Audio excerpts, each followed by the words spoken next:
Amém. Meus irmãos, a paz do Senhor. Amém. Obrigado mais uma vez pela boa recepção que os irmãos sempre nos oferecem, todas as vezes que aqui chegamos, e nós nos sentimos honrados por isso, e a glória é de Deus. Podeis ocupar os vossos respectivos assentos, irmãos. Nós pedimos a necessária autorização do pastor Reinaldo para que nós pudéssemos instalar aqui o telão para trazer um pouco mais perto dos irmãos, porque a gente vai usar algumas ilustrações para que os irmãos também possam acompanhar lendo. E como o nosso tempo para o assunto tão vasto, não é que o tempo do culto é pouco, porque temos que respeitar o horário. Não estamos dizendo isso, estamos dizendo que o assunto é muito vasto, é muito cheio de detalhes para a gente expor dentro do espaço do culto que temos para cultuar a Deus. Então, irmãos, eu disse na primeira quarta-feira próxima, retrasada, que eu estive aqui, que a escatologia é um assunto vasto, é muita coisa, muita informação, e nós estamos deixando praticamente um sumário para os irmãos dentro desse tema escatologia. Então, como nós temos hoje e mais 2 aulas, podemos assim dizer, então nós vamos resumir assim os tópicos e vamos tratar com os irmãos hoje. Vamos concluir o que iniciamos na semana próxima passada, falando sobre a segunda vinda de Cristo. Vou concluir isto hoje, dentro de alguns minutos, e vamos falar sobre então o tribunal de Cristo e as bodas do Cordeiro. E depois, na próxima aula, vamos falar sobre o período da grande tribulação, algumas informações que são pouco faladas nos nossos cultos dentro desse tempo. E depois vamos concluir com o juízo final, certo? O juízo final, e se Deus permitir e tivermos algum tempinho, vamos deixar alguma coisa sobre o estado eterno, o que vai ocorrer depois do novo céu e na nova terra.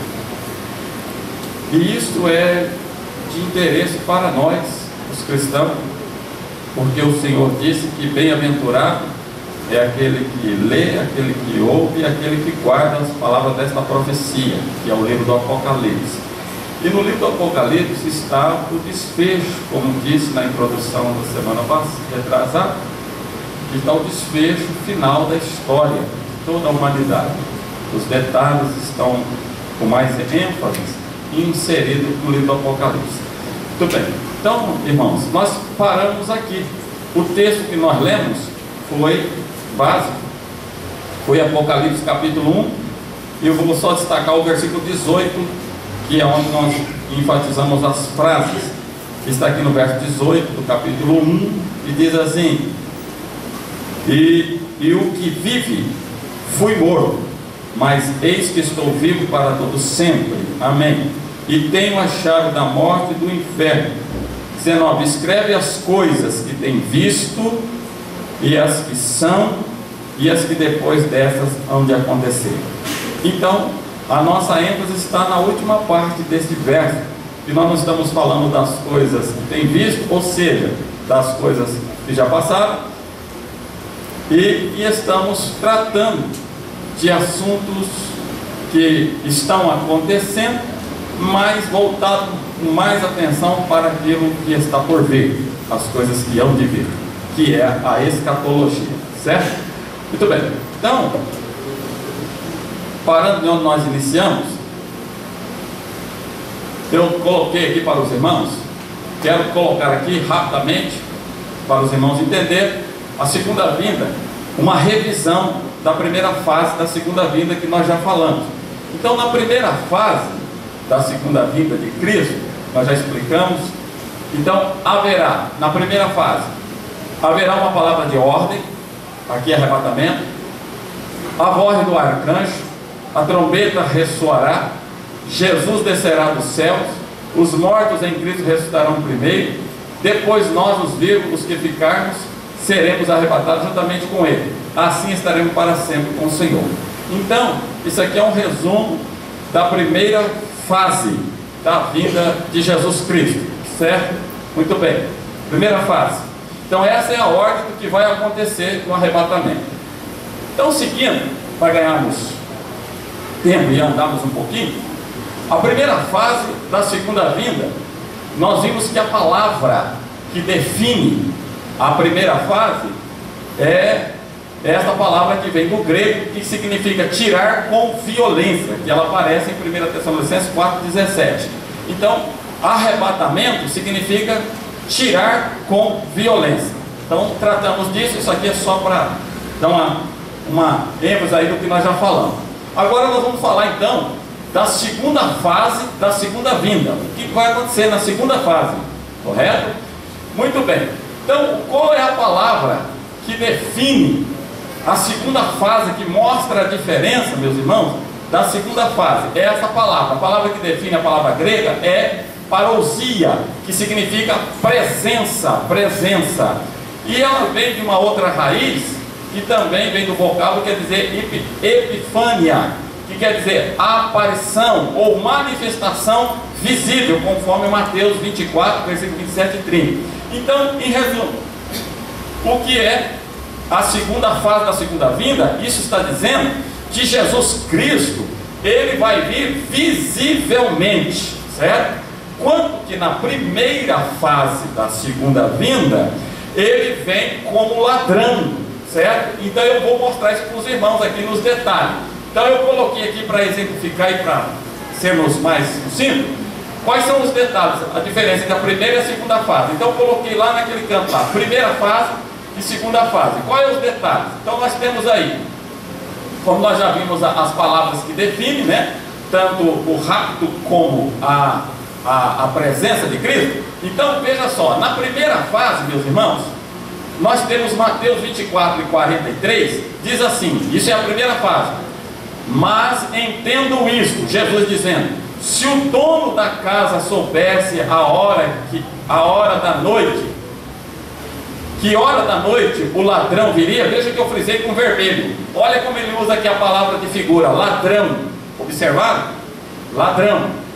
ele ficaria de guarda e não deixaria que a sua casa fosse arrombada, ou em outra tradução, minada. Então, na primeira fase, eu trouxe um outro versículo entre outros, para dar mais ênfase. Apocalipse capítulo 16, versículo 15, nós temos Jesus dizendo assim: eis que venho como ladrão. Você está vendo que é ele que está usando essa linguagem de figura, correto? Como ladrão. Então eu coloquei de novo em vermelho aqui, destaquei em como em vermelho, para vocês verem que a palavra-chave aqui é a palavra ladrão, certo?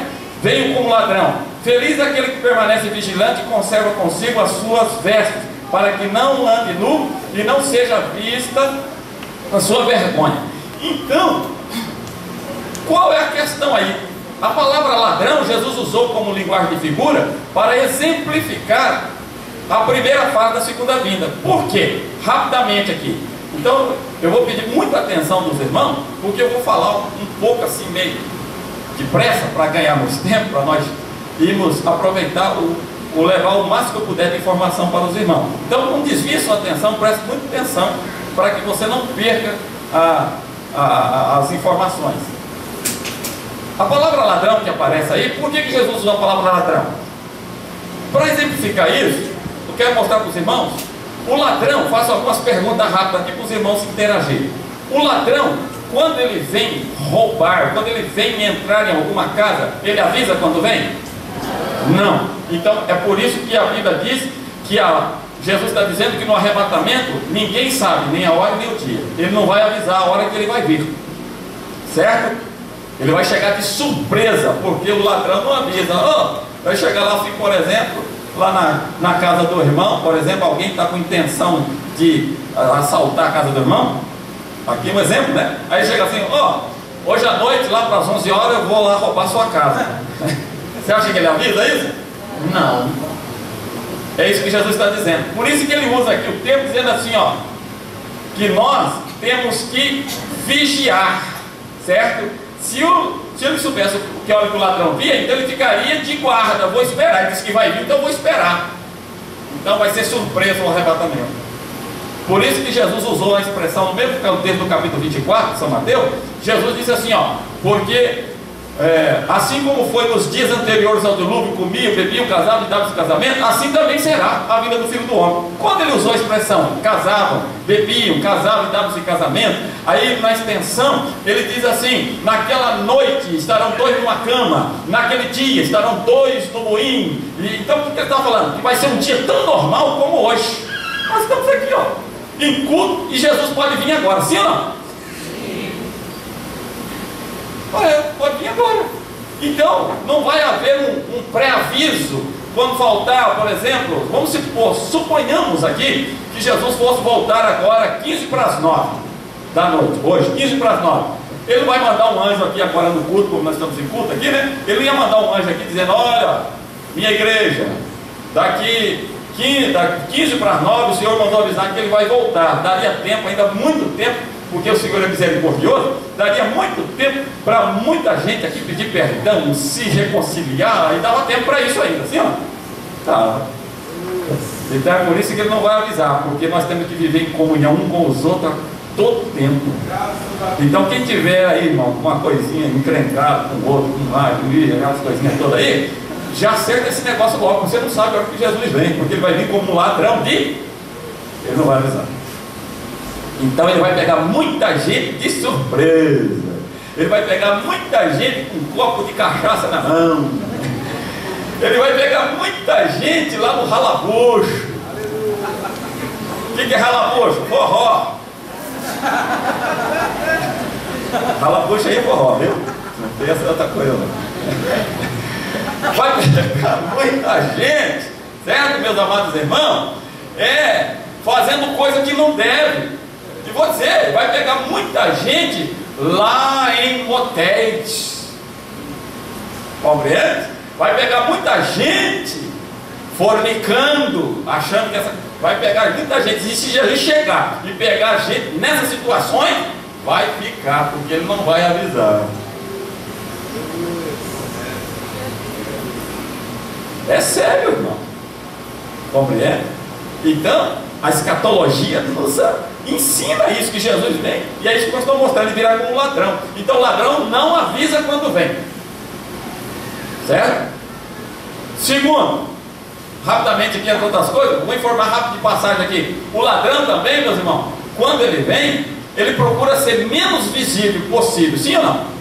Ele procura ser o menos visível. Ele não vem fazendo alarme, ele vem escondidinho, sem ser visível. Ele não quer ser visto por ninguém. É isso que Jesus está dizendo, que quando ele voltar, o mundo não vai vê-lo. Só quem vai vê-lo é aquele que estão esperando ele para a redenção, aqueles que estão em comunhão com ele. Nem crente, meus amados irmãos, que está na igreja aí, com um pé na igreja e um pé no mundo, e está para lá para cá, não vai ver. Quando ele perceber, a igreja já foi. Certo? Eu quero crer que todos aqui estão prontos para o arrebatamento. Mas se de repente tiver alguém aí que não esteja pronto para o arrebatamento, não esteja preparado para esse momento, suponhamos que Jesus vem agora. Você nem vai ver. Quando você pensar, irmão, você só vai ver os banquinhos vazios aí. Cadeirinha azul bonitinha aí, confortável, vazio. Mas cadê? Você só vai perceber que aconteceu rápido. Porque será muito rápido isso também. Certo? Se isso acontecer fora de um culto como esse aqui, certo? O marido, quando Jesus disse assim: estarão naquela noite dois numa cama, um será levado, outro será deixado, possivelmente será um crente e o outro não crente, ou a mulher crente e o marido desviado, largou de servir Jesus, ou vice-versa. Então, o que acontece? Cria uma situação aqui, suponhamos aí que o marido não estava em condições, não era crente, mas a esposa crente. O que acontece? Na madrugada, suponhamos que Jesus cria uma situação, Jesus vem na madrugada, arrebata, aí daqui a pouco o marido acorda lá na cama assim, e não, madrugada, e não vê a esposa lá do lado dele. E você acha que a minha mulher já foi fazer a minha marmitinha? Será que ela levantou cedo, né? Já foi fazer marmita para me levar para o serviço? Daqui a pouco ele presta atenção assim, aí escuta que lá na cozinha não está tendo barulho nenhum. Não está ouvindo barulho nenhum, está tudo apagado. Aí ele sai lá assim na cozinha, olha no banheiro, olha lá no quarto, não tem ninguém. Ué, cadê minha esposa? Daqui a pouco ele escuta lá do vizinho do lado: oh, cadê meu marido? Cadê minha filha? Meu filho? E daqui a pouco, irmão, ele vai perceber que a mulher não levantou para fazer nenhuma atividade. É que Jesus veio e ele já ficou.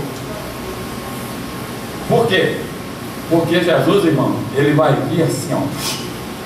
E aí, acrescenta essa informação, que Jesus vem, o ladrão, quando ele entra, ele vai vir para buscar aquilo que ele tem de mais precioso dentro de uma casa, sim ou não? O ladrão não vem buscar bijuteria, irmão. Você acha que ele vai entrar numa casa, para vir buscar bijuteria? Aquelas pedrinhas que você compra lá na 25 de março? Não vai vir, não. Ele vem para buscar, olha, aquilo que tem valor. Então Jesus diz: eu venho como ladrão, e eu venho para buscar aquilo que eu tenho de mais valor nessa terra, que é a igreja que eu comprei com o meu sangue, que não custou prata e não custou ouro, mas custou sangue. Compreende? Aquilo que tem de mais valor é o que vem buscar a igreja. Então, meus amados irmãos, Jesus, aí rapidamente, ele vem para buscar. Deixa eu só prender aqui, ele escapou aqui, dá licença um pouquinho.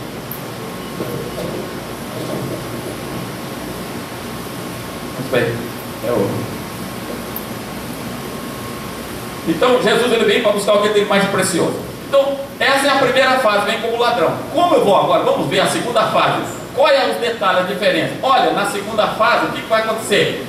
Observe que ele mudou a linguagem aqui. Na primeira ele usa ladrão. Vocês estão vendo aqui que ele usa relâmpago agora na segunda? Deu para observar aí ou não? Então olha o que está escrito no mesmo texto, ó.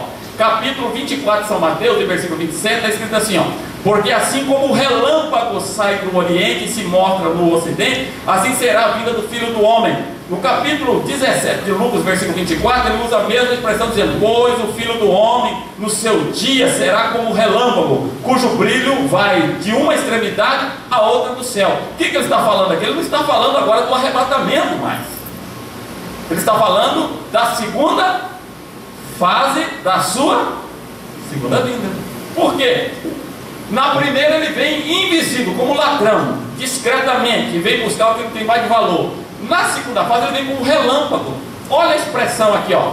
Como o relâmpago sai do Oriente e se mostra no Ocidente, cujo brilho vai de uma extremidade à outra do céu. O relâmpago ele é visto de longe, sim ou não? Dá um relâmpago assim, não, você vê de longe.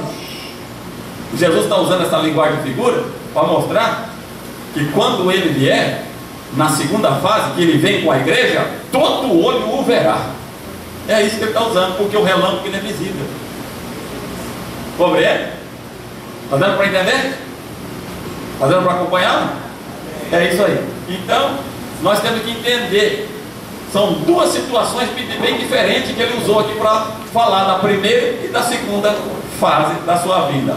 Para falar da primeira fase, ele usa o re, ou seja, para falar da primeira fase, ele usa a figura de linguagem usando o lá.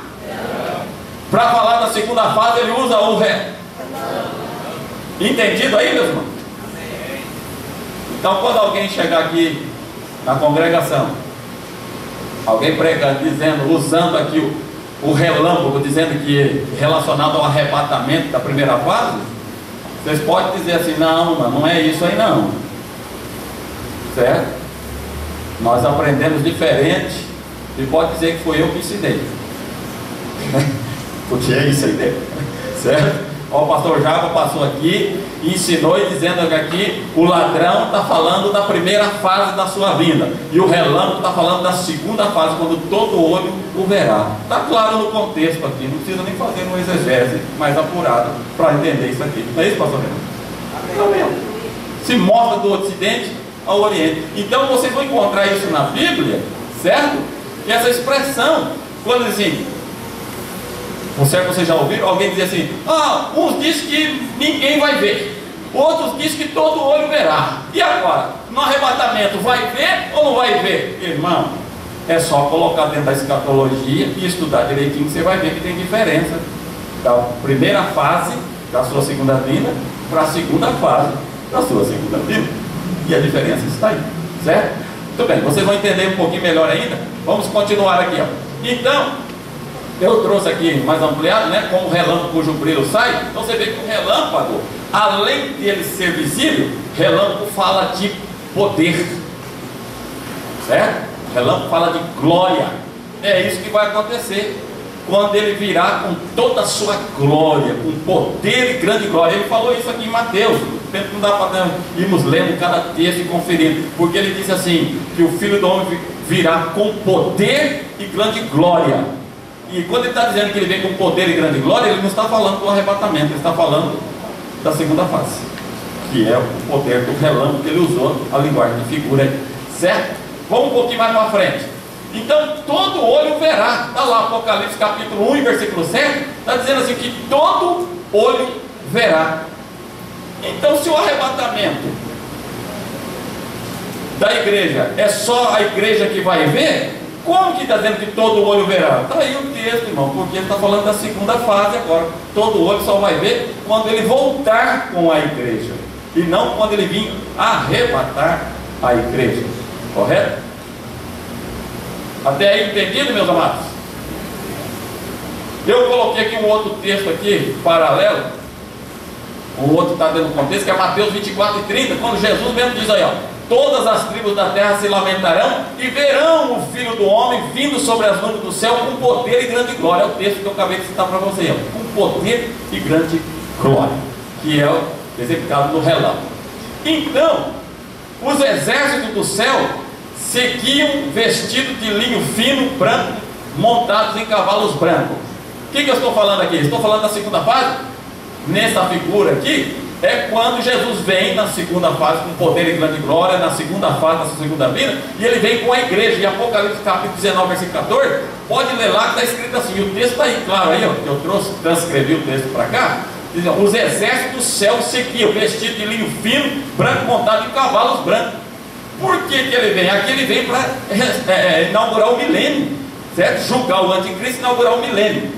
Correto? Então ele vem vindo montado no cavalo branco, e a igreja vem com ele vestido de linho fino também. Então a igreja acompanha ele. Correto? Quando eu estiver falando da grande tribulação, eu volto a dar outros detalhes sobre esse ponto final aqui. Mas aqui é só para enfatizar que a igreja volta com ele. Resumo geral, então, desse primeiro tópico que nós falamos aqui sobre o arrebatamento da igreja, que é a primeira e a segunda fase. Então, a diferença entre a primeira e a segunda fase, eu resumi assim, ó. Na primeira fase, Cristo virá buscar a igreja. Na segunda fase, ele virá com a igreja. Muito bem, gostei, viu, meu filho? É assim mesmo. Na primeira fase, Cristo virá até as. Na segunda fase, Jesus pisará no Monte das Oliveiras. Ele não virá até nas nuvens, ele vem aqui. Ele aí vai pisar literalmente aqui. Que nós mostramos aqui para os irmãos que é presença, manifestação. Ele vem aqui, vai pisar de novo aqui, lá no Monte das Oliveiras, lá no Oriente Médio, certo? As televisões da época, Record, de Macedo, quer dizer, não sei, né? Talvez pode estar aí também. A Globo, a Bandeirante, toda a reportagem, toda a televisão vai filmar. Aí você pergunta, irmão, sim ou não? Toda a imprensa, irmão, vai estar filmando esse negócio nesses dias. Não ignore isso não. Quando vi Jesus descendo, quem estiver aqui, isso aí vai ser em cadeia nacional, irmão. Essas coisas aí, compreende? Isso não é heresia não. Qualquer coisinha que acontece, a TV está filmando, não é verdade?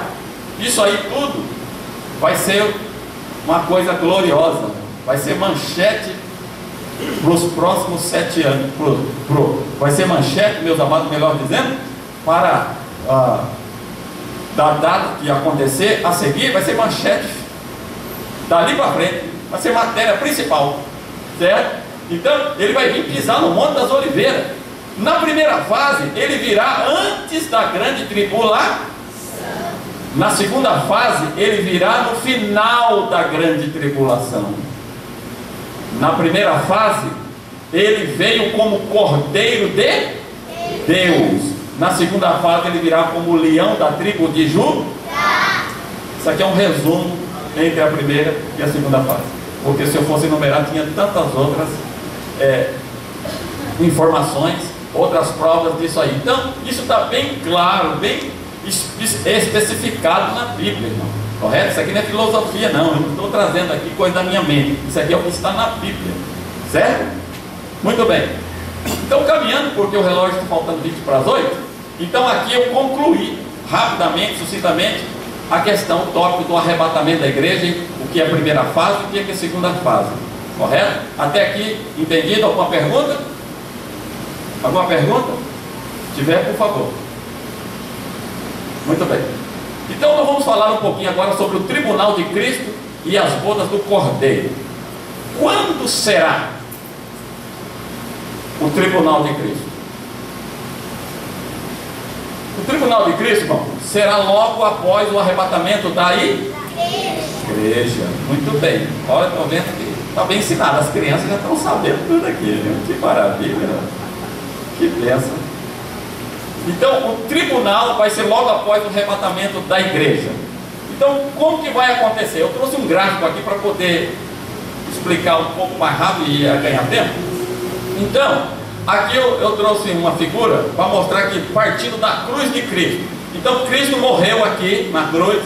A partir da cruz veio a igreja, né? A igreja passou a existir. Então, temos aqui o período da igreja e é o tempo que nós estamos vivendo. Nós não sabemos quando terminará o período da igreja, porque não sabemos qual é o dia do arrebatamento. Não foi isso que nós já explicamos? Não sabemos. Então, quando o arrebatamento acontecer, não sabemos quando, mas suponhamos que o arrebatamento foi hoje, aqui agora. Aconteceu o arrebatamento. Então a igreja subiu. Após o arrebatamento da igreja, que é a primeira fase, aí eu mostrei para os irmãos que tem a segunda fase, que Jesus vem com a igreja. Muito bem. Então diga assim, a primeira fase, Jesus vem buscar a igreja. Na segunda fase, ele vem Com a igreja. E eu vou estar lá. É isso aí. E eu vou estar lá. Muito bem. Então, meu irmão, a pergunta é agora: o tribunal de Cristo, aonde vai estar? Então vocês estão vendo que da primeira fase para a segunda fase vai ter um período de 7 anos. Muito bem, um período de 7 anos. Esse período é contado realmente daí do arrebatamento da igreja para frente. Aí nós podemos contar que vai haver 7 anos literalmente. No final de 7 anos, Jesus volta com a igreja. Então entre o período da primeira fase da segunda vinda para a segunda fase, vai ter um período de 7 anos. Então o que vai acontecer nesse vazio aqui, ó? Nesse período aqui? O que vai estar acontecendo nesse período? Primeiro, aqui na terra vai estar acontecendo o quê? Grande tribulação. E agora, e o que vai estar acontecendo no céu, depois do arrebatamento? Primeira coisa, vai acontecer o tribunal de Cristo, e em segundo lugar, as bodas do Cordeiro. Então, enquanto estiver havendo grande tribulação aqui na terra, nesse período de 7 anos, no céu vai estar ocorrendo o tribunal e depois em seguida as bodas do Cordeiro. Então, antes de nós irmos para as bodas, essa é uma sequência. Antes de eu, o senhor e a senhora, a igreja ir para as bodas do Cordeiro, nós vamos passar primeiramente no tribunal.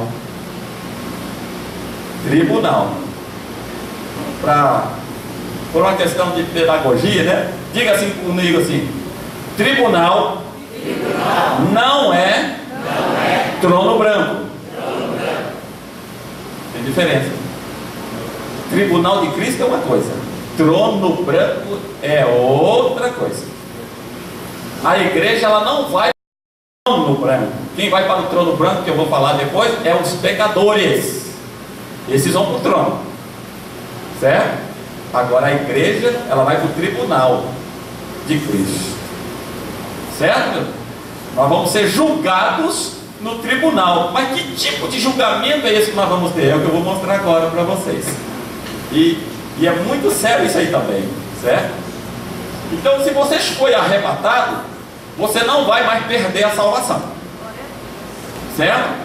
Pastor, então quer dizer que depois que eu for arrebatado, eu vou para o tribunal de Cristo, vou ser julgado, e se eu for condenado lá no tribunal de Cristo, eu vou voltar para a terra, vou para o inferno? Tem nada a ver uma coisa com a outra, irmão. Tribunal de Cristo é onde você vai receber galardão ou não. Se podemos chamar isso de punição, a sua punição lá no tribunal vai ser não receber galardão. Essa vai ser a punição. Quem tiver galardão, quem não tiver. Mas como vai funcionar isso? Então nós vamos passar por lá. Vamos caminhar aqui. Então, depois das bodas, aí vem então a Cristo volta com a igreja. Então vamos ao texto bíblico. Essa questão de tribunal de Cristo é bíblico? É. Está aqui, ó.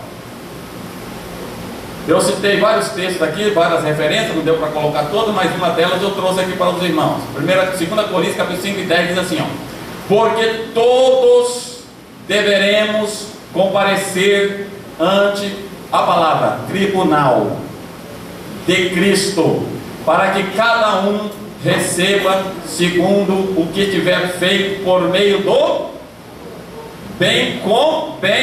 por meio do corpo, bem ou mal.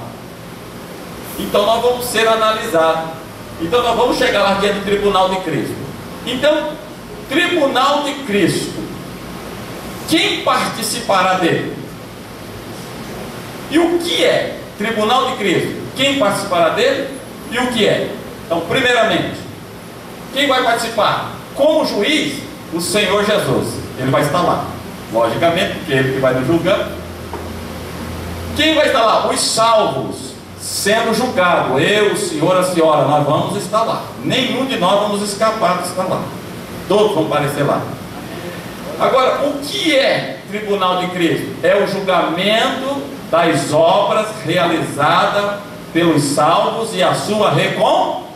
Então vamos ler juntos aqui? O que é tribunal? Diga comigo. É o julgamento das obras realizadas pelos salvos e a sua recompensa. Então lá no tribunal de Cristo, não vai ter julgamento de pecado, porque você já foi transformado. Só o fato de, se você, a trombeta soou e você recebeu a transformação, já dê glória por isso. Você já pode dizer: estou livre. Estou livre da grande tribulação, estou livre do inferno, estou salvo e vou estar para sempre com o Senhor. Independente do que vai acontecer no tribunal de Cristo, você está salvo. Aliviou, né, irmão? Porque tem gente por aí ensinando que vai se perder salvação no tribunal de Cristo. Não tem como. Não tem como mais. Você recebeu a transformação, acabou, está salvo. Independente de como, o que você vai, de que forma você vai ser julgado lá no tribunal. Então vamos para frente aí. No julgamento será levado em conta. O que será levado em conta nesse julgamento? Eu estou salvo, mas vou ter que aparecer lá no tribunal de Cristo. E o que vai ser levado em conta lá? Primeiro, o caráter geral da minha vida, todos os meus atos, todas as minhas palavras. Então, tudo aquilo que eu fiz, porque olha a expressão, pelo meio do corpo, tudo que você fez vai ser analisado lá. Mas, pastor, não estou entendendo ainda, tem alguma coisinha aí que não está batendo. Então é isso que eu vou explicar agora. Eu estou salvo, então vai ser julgado de caráter geral o quê? Vamos ver aí. Como será esse julgamento? Para me responder isso, será um julgamento primeiramente individual. Individual. Não vai ser um julgamento coletivo, como aquele assim, você lê lá no capítulo 25 de São Mateus, que aquele ali está se referindo à chamada do milênio, para aqueles que vão entrar no milênio. Não vai ser aquele julgamento assim, vinde benditos. Está fazendo uma chamada coletiva aí, sim ou não? Sim ou não? Os da direita, as ovelhas, da esquerda o bode. Aí o da direita ele disse: vinde benditos do meu Pai e possuí por herança o reino que você está preparado. Aquela chamada ali é para ir para o milênio. É para as nações, não tem nada a ver conosco. Lá no tribunal de Cristo não vai ser um julgamento coletivo. Servos bons, servos fiéis. Não vai ser essa. Jesus vai chegar assim e vai dizer tudo isso. Não vai dizer isso para nós assim de forma coletiva. Não. Lá ele vai analisar individualmente cada um. Olha o que está escrito em Romanos 14, verso 12. Cada um de nós dará conta de cada um. 1 Coríntios 3 e 3 diz assim: manifesta se tornará a obra de cada um. Veja que eu grifei em vermelho, cada um, a obra de cada um. Então lá no tribunal vai ser chamado um por um. Vem aqui, Cláudio. Seu nome? Rose? Agora depois do Cláudio, analisou tudo certinho. Rose, pode vir. Seu? Samara, pode vir. O seu? Gisele, venha.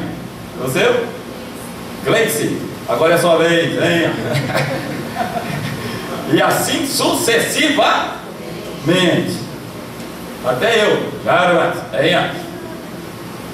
Tudo que eu fiz será analisado. Mas pastor, é isso aí. Vamos ver um pouquinho para frente aqui. Vamos dar uma informação. O que vai ser analisado lá? Nossas obras serão qualificadas. Tudo que eu fiz, irmão, vai ser qualificado como Paulo enumerou aqui em 1 Coríntios capítulo 3, versículo 11 e 15. Vai ser enumerado assim, ó. Vou ler aqui para os irmãos. Ó. Esse é o texto que está lá. Porque ninguém pode pôr outro fundamento além do que já está posto, o qual é Jesus Cristo. E se alguém sobre este fundamento formar um edifício de quê? Ouro. E depois qual é a outra pedra? Prata. E depois a outra? Pedras preciosas. Depois o quê? E depois o quê? Palha. Agora prossegue. A obra de cada o quê? Um se manifestará. Na verdade, o dia a declarará, porque pelo que? Fogo será descoberta. e o fogo provará qual seja a obra de cada um. Se a obra que alguém edificou nessa parte permanecer, esse receberá o quê?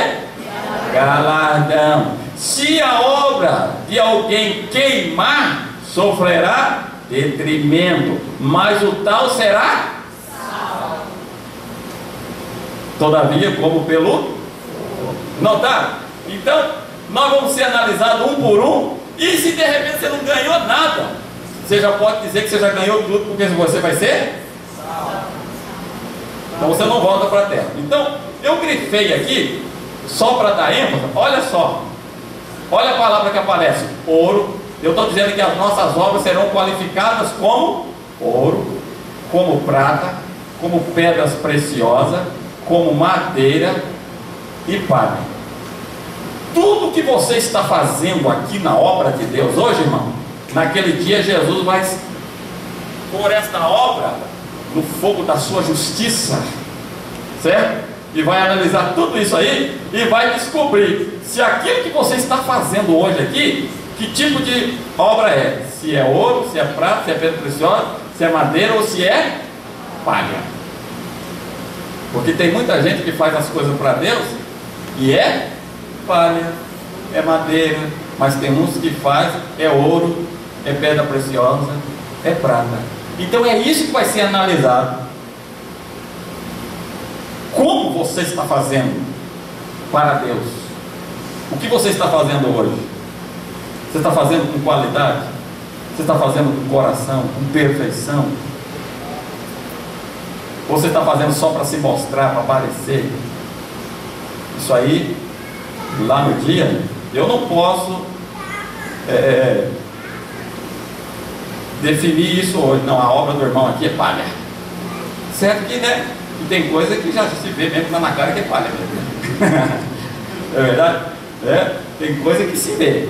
Não posso dizer aqui que a obra dele é ouro. Só quem vai definir isso lá no tribunal é Jesus. Ele vai dizer: Jargas, até aqui, hoje, aproximadamente 25 anos de ministério, trabalhando na minha obra como pastor. Você só foi pastor na carteirinha, rapaz, mas sua obra que você fez foi tudo palha. Que vexame, hein? Que coisa, hein? Você só fez para aparecer. Você só fez para querer status. Vai ser um perigo isso. Vamos ver? Deixa eu ver aqui, porque o vento tira aqui. Dá licença um pouquinho aqui. Aí, que tipo de obra você está fazendo? Agora veja só. O que é? Na verdade, o dia esclarecerá pelo fogo descoberta. O fogo é que vai provar isso. Que tipo de obra é a sua? Não sou eu. Então, quando colocar, o que é que está aqui desse material aqui? Ouro, prata, pedra preciosa, madeira e palha. O que é que resiste o fogo aqui? Qual dessas coisas que resiste o fogo? O ouro, a prata e a pedra? Isso aqui resiste fogo. Agora, madeira e palha não aguenta nem o calor. Quando você achar, tem muita gente que acha que está fazendo, meus irmãos, uma grande obra. A hora que Jesus chegar com a sua justiça, esse negócio desaparecerá. Vai virar nada na presença dele.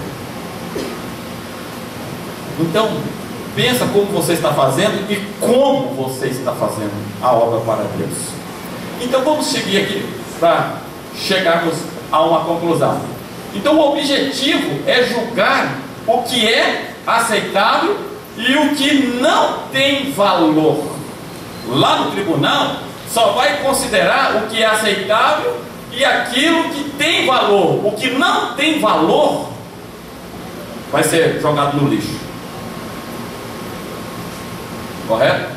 Então quando eu canto, um exemplo bem devagar aqui, bem prático. Quando eu canto para a glória de Deus ou eu canto para a plateia?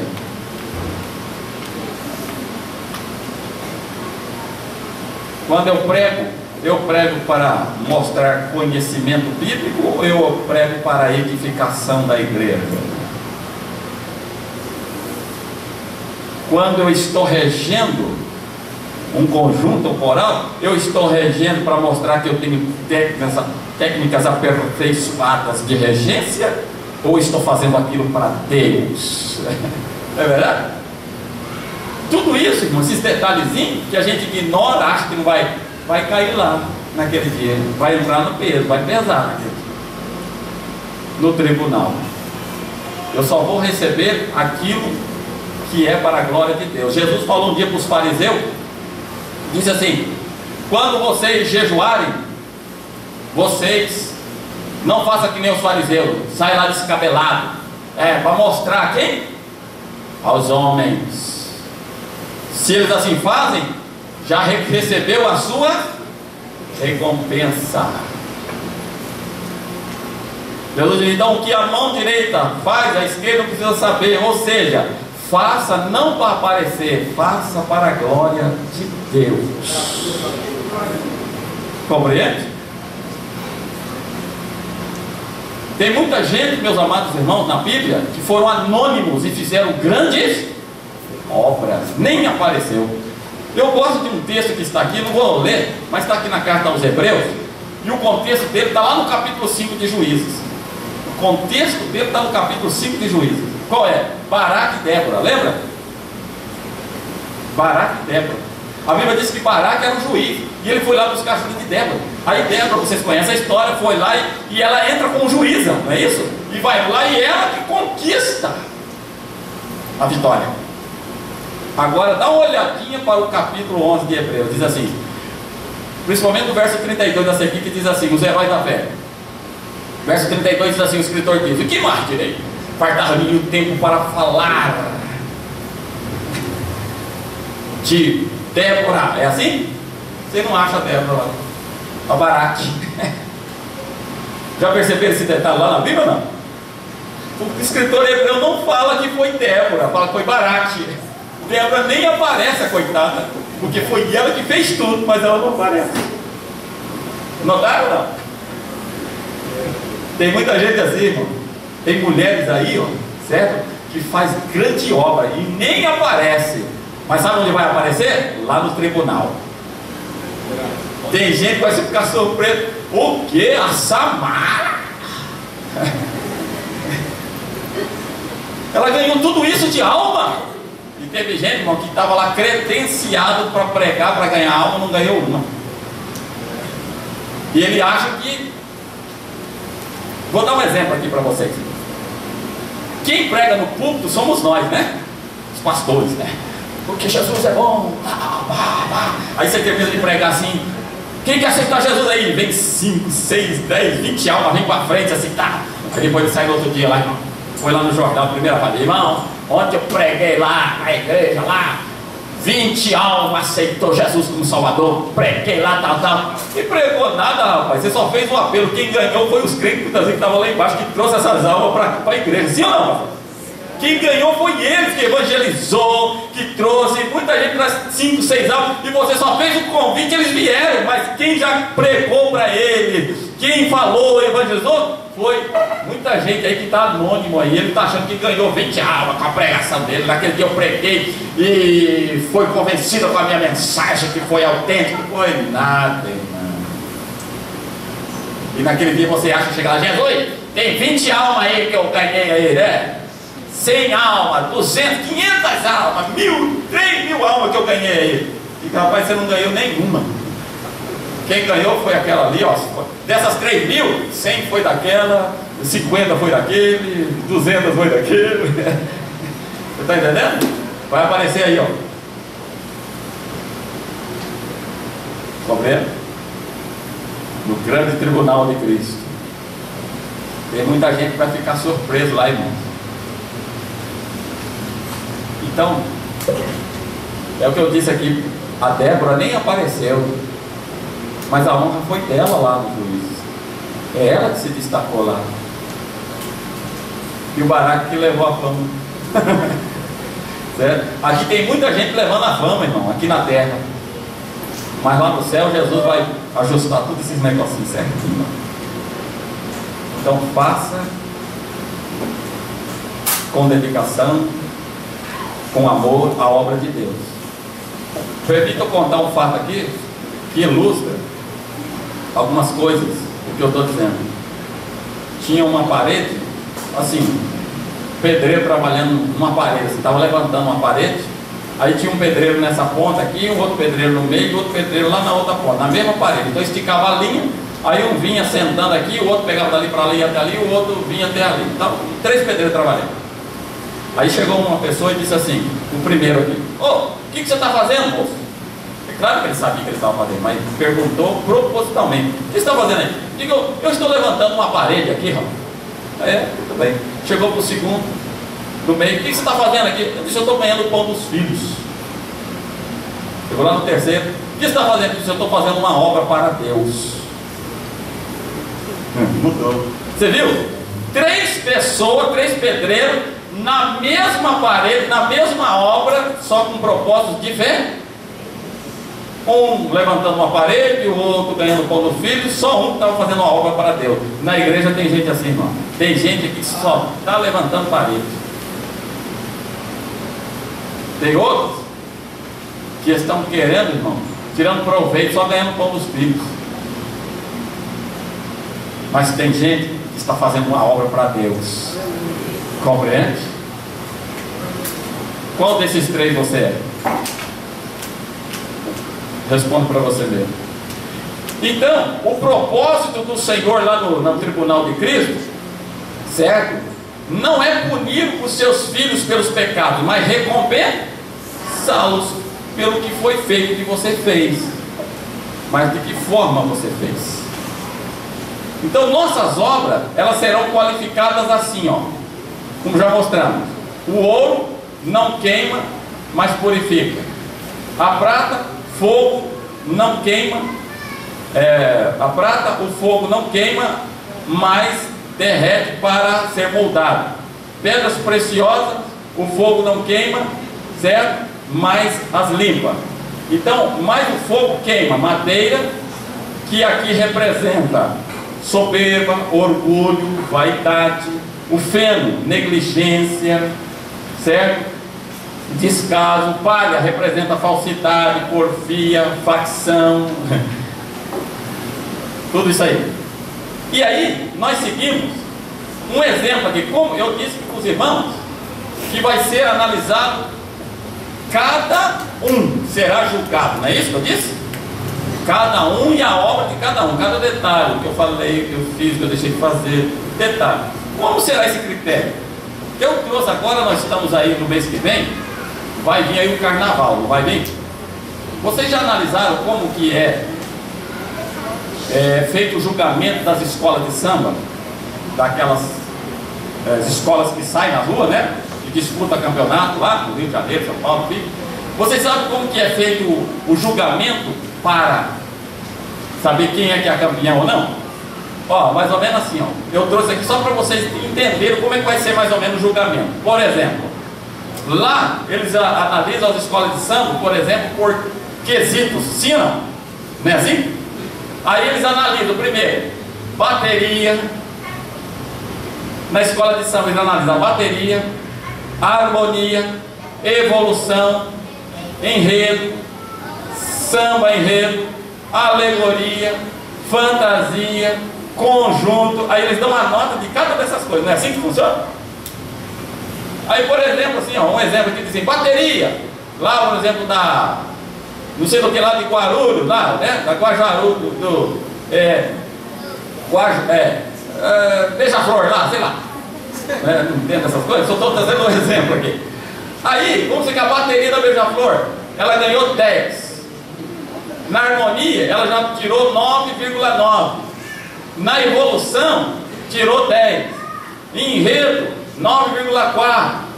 Em samba enredo, 9,3. Aí somou uma nota aqui e em conjunto tal de 157. E assim vai sucessivamente, uma por uma. Aí no final vai ver quem é que teve nota maior. E é aquela que leva o troféu. O que eu estou dizendo com isso aqui, meus irmãos, dessas formas bem sucintas que eu estou dizendo, de forma rápida, é isso que quando você chegar lá no tribunal de Cristo, você vai ser analisado assim também, ide por ide. Vamos ver como você foi no trabalho em questão de união, como é que você foi em cooperação, como é que você foi em dízimo, como é que você foi em oferta, como é que você foi em oferta missionária. Estou dando exemplo assim, né? Em termos de contribuições, como é que você foi? Qual é as notas que você tirou disso aí? Isso aqui foi, você contribuiu aqui, essa sua contribuição aqui foi a nível de palha, queimou. Você não contribuiu para a minha glória, você contribuiu para aparecer. Estou sendo um exemplo aqui, levando em consideração Ananias e Safira, lembra? É por isso que eu estou dizendo aqui, vai ser analisado isso. Um exemplo, Ananias e Safira já foi julgado ali naquele dia por causa da sua oferta, porque José, certo? Ele vendeu a propriedade e deu aquilo de coração. Ananias e Safira diz: olha que coisa, deu uma repercussão isso, mas ele não deu para aparecer, ele deu realmente para atender as necessidades da igreja de coração, ninguém pediu. Agora Ananias e Safira, José ficou com fama, hein? Coisa boa, hein? Vamos vender uma nós também? Vamos vender uma? E só que é o seguinte, nós vamos pegar, vamos supor aqui que eles venderam por 100 mil reais a propriedade. Aí diz assim, nós vamos pegar 50 mil, guardar na caderneta de poupança. Aí 50 mil, né, racha no meio. Safira, você fica com 25 e eu fico com 25. Aí eu vou lá e falo para o irmão Pedro que eu vendia a propriedade, nós vendemos a propriedade por 50, e só que como sociedade eu e você, né? Então eu fiquei com 25 e o 25 eu dei a sua parte. Então eu resolvi entregar a minha parte lá. A tramóia mesmo. Eu pergunto, foram reprovados disso? Foram ou não foram? Porque a minha chegou lá. Ô irmão Pedro, pode senhor, irmão Pedro. Pode senhor, irmão. Irmão Pedro, eu vendi uma propriedade aí, 50 mil. Só que eu dei a parte da minha esposa, que é 25, metade dela, né? E ficou com 25 mil. Então eu estou trazendo aqui os meus 25 mil, que eu também quero ofertar para a obra de Deus, sentindo o coração de entregar aqui para a obra de Deus. Deus falou comigo, irmão. Aí o Pedrão olhou assim para ele: rapaz, por que você mentiu para o Espírito Santo, irmão? Você não vendeu por 50 coisa nenhuma. Primeiramente, você vendeu por 100, guardou 50 na poupança lá, rapaz. E agora me vindo por 50 dizendo que foi esse o valor da propriedade. E pensa que eu não sei que você está de combinação com a sua esposa lá, não. Pensou? Você está mentindo para o Espírito Santo, não é para mim não. Quem está te julgando e vai te julgar agora, Pedro, não é eu não. Veja aí um pré-julgamento, irmão. Vai morrer por isso. Caiu duro lá. Os diáconos já foram lá, irmãos. Porque na igreja tem uns diáconos coveiros.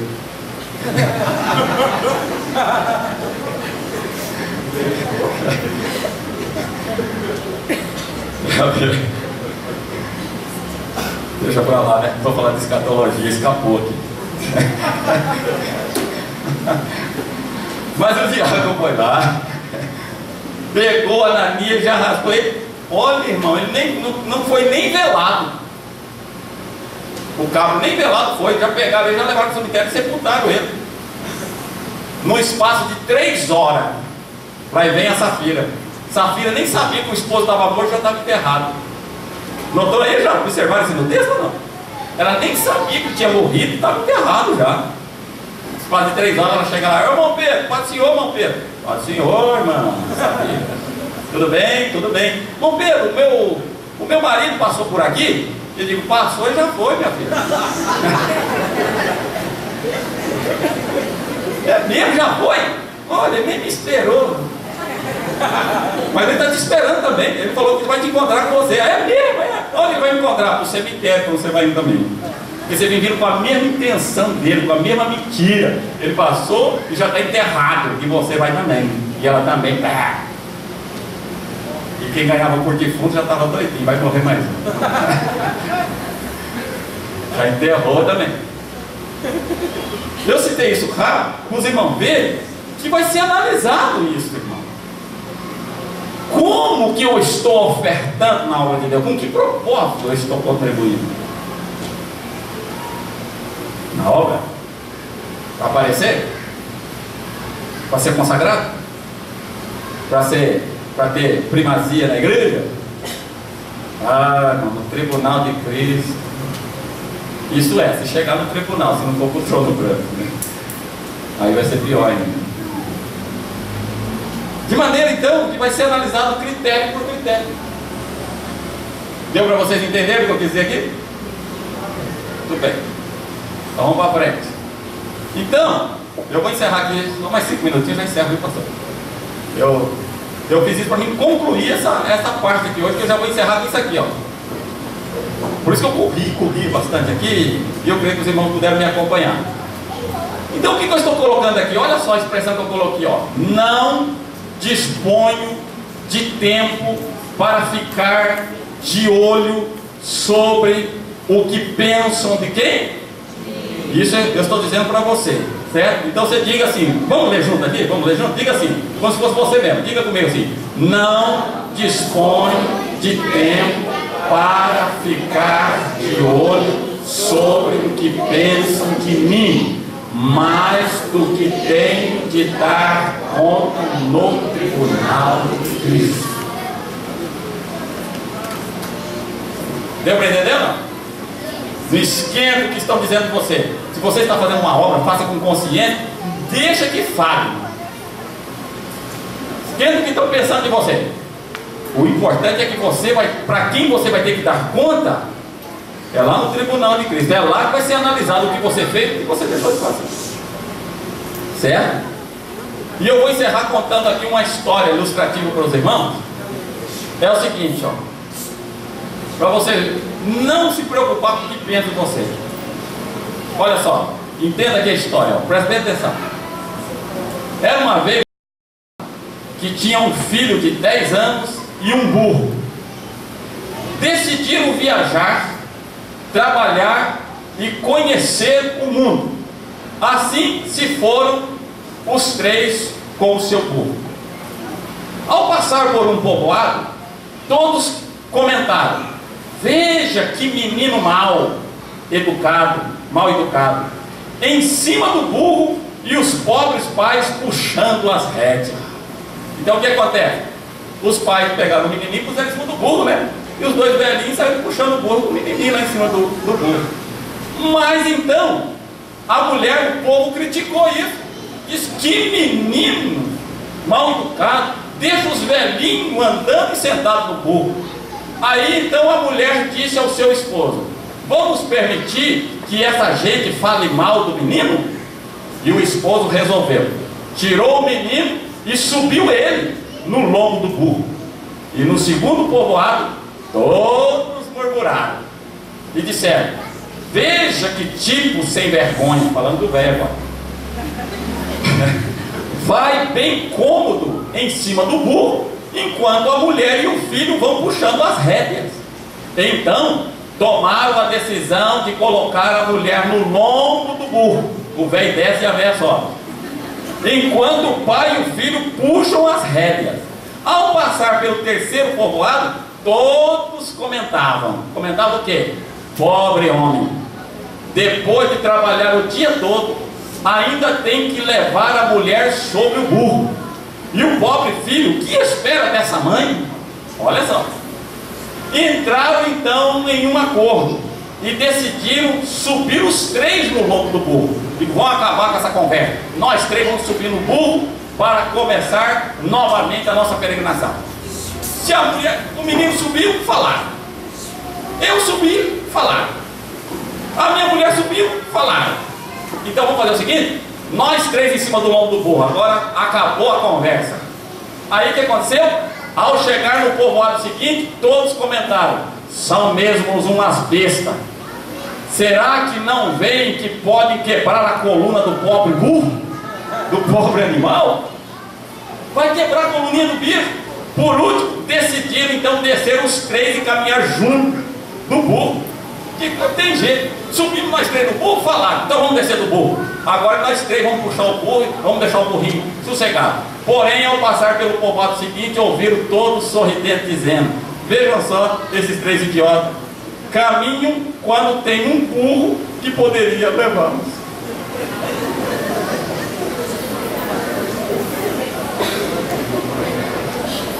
Deu para entender aí ou não?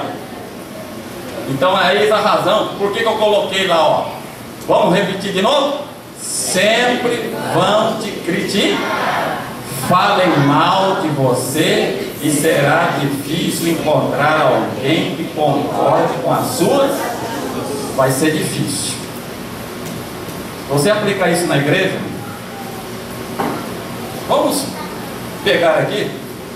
Não vamos nem falar das irmãs do ciclo de oração, porque elas oram bastante, né? Mas vamos pegar aqui os jovens, por exemplo. Um jovem, um adolescente, de repente ele chega assim: pastor Reinaldo, o senhor pode me emprestar a chave da igreja? E por que é, meu filho? Eu quero vir 6 horas da manhã aqui, eu quero orar. Um jovem que ora. Aí vai passar um aqui, vamos supor assim que decorei o nome da Samara. A Samara vem aqui e começa a orar. 6 horas da manhã, aí alguém passa, escuta lá, Senhor, aí alguém entra aqui: quem é? Samara, orando? Aí, irmão, é só dar oportunidade para alguém e alguém vem aqui: meus irmãos, tem gente aqui na igreja, irmão, que quer ser muito santa. E eu ia para Samara. É, ué? Tem gente, irmão, vai fazer quem diz, sabe, irmão? Chega às 6 horas da manhã, que é hora de madrugada, para mostrar que é mais santona, que ora mais. E aí a Samara deixa de orar. Não vou orar mais. Aí veio mesmo o cara: irmão, nós temos que orar, esse chove no óleo, irmão. Não é assim que acontece, irmão? Tudo que você fizer na obra de Deus vão te criticar. Se você fizer, te criticam.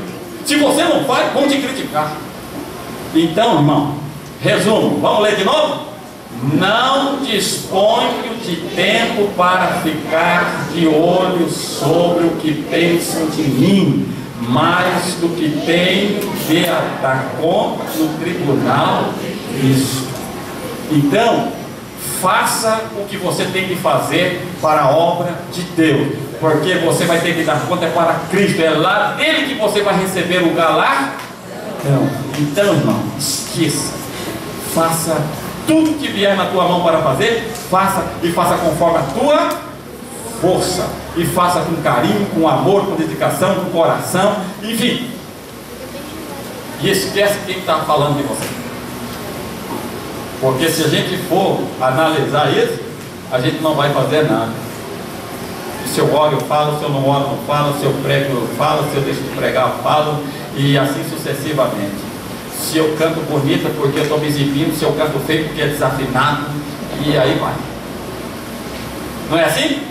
Então, irmão, faça, permita aqui uma colocação, permita usar essa expressão. Então, quando alguém começar a fazer assim, fazendo, você está fazendo a obra de Deus, e alguém começar com essas conversas, aí você faz assim: ó, estou nem aí, e vai fazer a obra de Deus. Amém? A oferta da viúva pobre, exatamente. Tem tantos exemplos na Bíblia. Se a gente fosse comentar, tinha tantos outros. Então, eu encerro aqui essa questão do tribunal de Cristo. São 9h20, e eu preparei esses assuntos rápidos, que eu passei aqui só o sumário mesmo, para poder os irmãos entenderem, e eu creio que os irmãos entenderam. Alguma dúvida? Deu para entender aí parcialmente, meus irmãos? Então, essa é um pouco da escatologia sobre o tribunal de Cristo. Há muitos detalhes aí, há muitas outras coisas que não temos tempo para falar. Agora, trata-se de realmente fazer um seminário mesmo, de forma minuciosa, para ir esclarecendo cada ponto. Na semana que vem, se Deus permitir, eu vou falar sobre a grande tribulação, o período. Então eu falei, vocês viram que eu nem falei das bodas do cordeiro, certo? Da mesa do cordeiro, não vai dar tempo para nós falarmos sobre isso. Então na semana que vem eu vou falar do que vai estar acontecendo na terra, alguns detalhes, algumas coisas do que vai estar acontecendo aqui. Enquanto as bodas lá em cima, tribulação aqui embaixo. E o que é que vai estar envolvido nessa grande tribulação? Quem vai participar? Quem vai ficar? O que vai acontecer? Eu vou dar uma pinceladinha para os irmãos na próxima quarta-feira, se Deus permitir. Amém? Que Deus abençoe. Obrigado mais uma vez pela vossa atenção. Obrigado, pastor. Eu quero perguntar aqui nesta noite: existe alguém aqui que não é crente, ou que está desviado, parado dos caminhos do Senhor, e quer nesta noite fazer uso do ensejo e aproveitar a oportunidade de entregar sua vida para Jesus? Alguém aqui nesta noite que esteja parado, ou que ainda não conheceu o Evangelho de Jesus Cristo, mas ouviu esta porção da palavra de Deus nesta noite e quer decidir-se a Ele? Dê um sinal com a sua mão. Nós vamos orar com você e por você nesta noite, para você receber de Deus a salvação que é principal. Aí você diz: pastor, mas se eu aceitar Jesus hoje, voltar hoje, eu não fiz nada para Jesus, nenhum tipo de trabalho, você vai estar salvo. O seu galardão vai ser a sua salvação já em Cristo Jesus. Alguém aqui nesta noite? Dê um sinal. São todos crentes, são todos evangélicos, são todos salvos em Cristo? Se assim é, graças a Deus por isso. Amém? E eu vou fazer um convite aqui, um outro apelo agora, com a permissão do pastor. Na quarta-feira que vem, o senhor e a senhora que está aqui, traga uma pessoa não crente, porque o que nós vamos falar da grande tribulação aqui, talvez ele se renda aos pés de Jesus Cristo. E o que nós vamos dizer vai nos ajudar a ficar mais crente, e quem não conhece, talvez vai ver o que vai passar nesta terra. Não vai ser fácil. Então fica aqui o meu apelo, o desafio: traga uma pessoa não crente. O pastor Reinaldo não vai ficar bravo com isso não. Pode trazer mais uma pessoa, porque este assunto é de caráter evangelístico também. Amém, meus irmãos? Deus abençoe. Quando eu venho aqui, vocês dizem assim: seja bem-vindo e traga mais um, não é mesmo? Traga mais 1000. Então agora eu vou falar para vocês: seja bem-vindo na quarta-feira e traga mais 1000.